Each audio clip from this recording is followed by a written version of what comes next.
सोचता हूँ बहुत से बिजनेस शुरू करूँ और बिजनेसेस आइडियाज माइंड में बहुत आती हैं। जितनी आइडियाज आती हैं उतना ज़्यादा खुद डिस्टर्ब हो जाता हूँ। अब खुद को अगर उस डिस्टर्बेंस से बाहर निकालना है और खुद को एंटरप्रेन्योर बनाना है, तो आपको पर्टिकुलर 10 आइडियाज अगर आपके माइंड में आ रही है, तो उसमें की एक आइडिया आपको एंटरप्रेन्योर की जर्नी अच्छे से आप जी सकते हो। अब 10 आइडियाज आपके पास हैं और उसमें से आपको एक आइडिया पे काम करना है, तो 10 आइडियाज आपको खुद पहले लिख लेनी होगी। लिखने के बाद आपको ये रिसर्च करना होगा कि उस पर्टिकुलर 10 आइडिया में से एक XYZ आइडिया है कि जो मार्केट में बूम कर सकती है, या फिर मैं खुद अच्छे से जिसको लेके मेरे पास कुछ ना कुछ स्किल्स है। कोई भी स्टार्टअप, कोई भी बिजनेस आइडिया तब जाके बड़ी बनती है जब उसका जो ओनर है, उसका जो फाउंडर है, उसका जो CEO है, उसको उस फील्ड का चारों कॉर्नर्स का नॉलेज हो। अब आसानी से तो वो होने वाला होता नहीं है।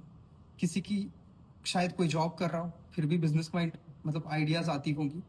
कोई एजुकेशन कर रहा हो फिर भी बिजनेस में माइंड्स में कुछ बिजनेस आइडियाज आती होंगी। अब इन आइडियाज को लेके जब वो खुद का स्टार्टअप करना चाहेगा और खुद को एज अ बिजनेसमैन करके देखता है या फिर देखती है, तो आज के युग में बहुत ज्यादा अपॉर्चुनिटीज आपके पास है। अब आप बोलोगे कैसे कि इतना सारा कंपटीशन है, सब जिधर देखते हैं उधर लोग सर्विसेज देने को रेडी हैं। बहुत सारी कंपनीज लोग रजिस्टर कर चुके हैं, खुद को एज अ एंटरप्रेन्योर बताने लगे हैं।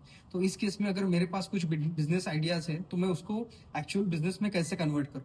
अब जब आप जो कोई बिजनेस आइडिया आपके पास है और उस आइडिया को लेके अगर काम करना शुरू कर दो और ये सोचना शुरू कर दो कि हाँ, इस आइडिया को लेके मैं खुद का बिजनेस शुरू कर सकता हूँ। अब आपको उसको लेके कुछ रिसर्च करना होगा। अब रिसर्च में आपको पर्टिकुलरली ये देखना होगा कि आपके उस पर्टिकुलर डोमेन में, उस इंडस्ट्री में कितने कॉम्पिटिटर्स हैं। अब हर कोई स्टार्टअप आइडिया जब शुरुआत होती है तो जीरो से ही होता है।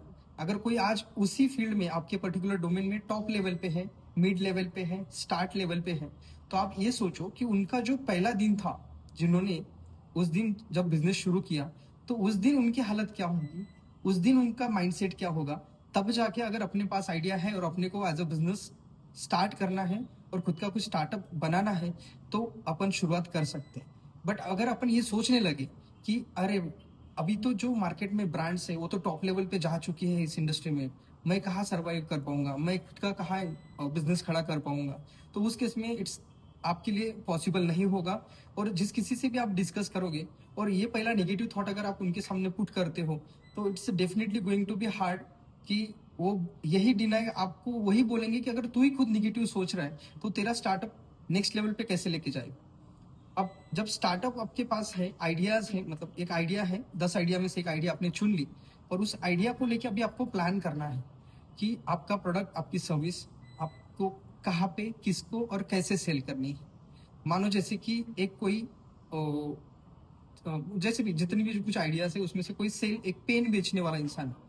अब वो कहा क्या सोचेगा कि इस पेन का यूटिलाइज कौन कौन करेगा। ऑब्वियसली एक स्टूडेंट करता है, एक पियून करता है, एक वर्कर करता है, एक कंपनी का ओनर करता है, डॉक्टर करता है, सभी को पेन की जरूरत है। अब ये सबको तो पेन बेच नहीं पाएगा, राइट। बट इसको अगर पेन बेचना है और बहुत ज्यादा बल्क क्वांटिटी में बेचने हैं, तो शुरुआत को इसको 1 2 10 लोगों से ही करनी होगी। इनिशियली इसके ब्रांड को, जो कोई उसका ब्रांड है, कोई जानेगा नहीं, कोई पहचानेगा नहीं। बट फिर भी उसको उस शुरुआत अगर वो करता है, तो उसको पहला तो उसका मैन्युफैक्चरिंग या फिर उसकी जो कुछ इक्विपमेंट्स उसको लगने वाले हैं, उसकी कॉस्टिंग्स निकालनी होगी। फॉर एन एग्जाम्पल, अगर वो कॉस्टिंग्स निकालने के बाद भी अगर वो खुद का ब्रांड बना ले, तो वो किसी को भी जाके बेच सकता है। अब बेचने के लिए तो मल्टीपल आइडियाज है, मल्टीपल डोमेन है, और डिजिटल मार्केटिंग आज तो बहुत ज्यादा चलता है। You can easily crack your particular